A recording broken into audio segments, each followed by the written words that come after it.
মাঠে দাগ কাটা, বালু ফেলা, দেয়ালে রং করা সহ কিশোরগঞ্জের শোলাকিয়া ময়দানকে জামায়াতের উপযোগী করার কাজ শেষ হয়েছে। এবারও শোলাকিয়ায় দেশ বিদেশের লাখো মানুষের ঢল নামবে বলে আশা করছেন স্থানীয়রা। এখানে নামাজ পড়তে আসলাম, ইনশাল্লাহ সবার উদ্দেশ্যে আসলাম, আল্লাহ যেন আমার আশাটা পূরণ করে। ছোটবেলা থেকেই এই মাঠেই ঈদ জামাত পড়ে আসতেছি। এবার আমরা আশা করতেছি অন্য যে কোনো বারের তুলনায় আমাদের উপস্থিতি, মুসল্লির উপস্থিতি অনেক বেশি থাকবে। সারা কিশোরগঞ্জের মানুষ উৎফুল্ল, তারা সবাই চায় নামাজ হোক। এখানে ভালো একজন ইমামও এসেছে। আল্লাহ তাআলার কাছে লাখো কোটি শুকরিয়া আদায় করতেছি, আল্লাহ রাব্বুল আলামিন আমাকে এই ঐতিহাসিক শোলাকিয়া মাঠের বিকল্প ইমাম হিসেবে সুযোগ দিয়েছেন। এতে আমি অত্যন্ত আনন্দিত এবং আপ্লুত। 4 স্তরের নিরাপত্তার পাশাপাশি মাঠে থাকবে সাদা পোশাকের পুলিশ। এছাড়াও মাঠের বিভিন্ন প্রবেশপথে থাকছে ক্লোজ সার্কিট ক্যামেরা। মুসল্লিদের জায়নামাজ ছাড়া অন্য কিছু না নিয়ে ঈদগাহে প্রবেশ করতে বলা হয়েছে। সার্বিক নিরাপত্তা নিশ্চিত করতে গোয়েন্দা নজরদারি বৃদ্ধি করা হয়েছে র্যাবের পক্ষ থেকে। নিরাপত্তা জোরদার করতে অটো ব্যাটালিয়নের দায়িত্বপূর্ণ এলাকায় পর্যাপ্ত সংখ্যক র্যাব ফোর্স নিয়োজিত থাকবে।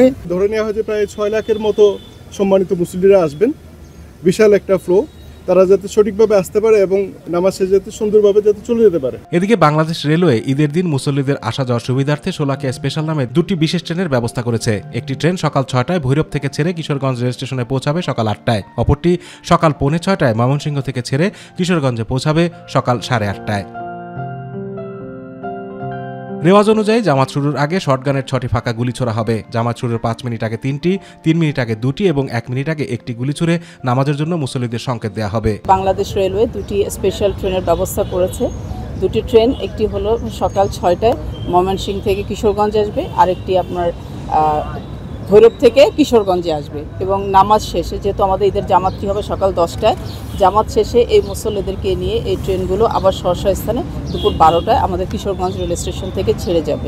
মসনদি আলা ইশাখার 6ষ্ঠ বংশধর দেওয়ান হযরত খান বাহাদুর কিশোরগঞ্জের জমিদারি প্রতিষ্ঠার পর ইংরেজি 1828 সালে কিশোরগঞ্জ জেলা শহরের পূর্ব প্রান্তে নরসুন্দা নদীর তীরে প্রায় 7 একর জমির উপর এই ঈদগাহ মাঠ প্রতিষ্ঠা করেন। সে বছর শোলাকিয়ায় অনুষ্ঠিত প্রথম জামাতে 1.25 লাখ মুসল্লি অংশগ্রহণ করেন বলে মাঠের নাম হয় 1.25 লাখি মাঠ। সেখান থেকে উচ্চারণের বিবর্তনে নাম ধারণ করেছে আজকের শোলাকিয়া ময়দান। আতিকুর রহমান তিতাস, মাই টিভি।